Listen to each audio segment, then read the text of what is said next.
Magandang buhay mga boss. Ang nakikita nyo ngayon ay ang aming broodcock na bulik. Hindi ko po alam ang siguradong composition nito, pero ang bulik na ito ay na-acquire namin through BNTB bidding for a cause ni Mr. Sir Idol Ediboy Ochoa. At ang nag-donate po nito ay ang isa nating iniidolo na si Pit Viper Game Farm na si Mr. Joey C.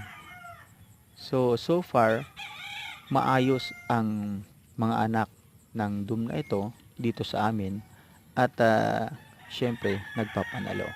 Kaya ngayong season, siya na naman ang pinaka main broodcock namin at kahit maedad na ang broodcock nito ay napakatibay at healthy pa rin.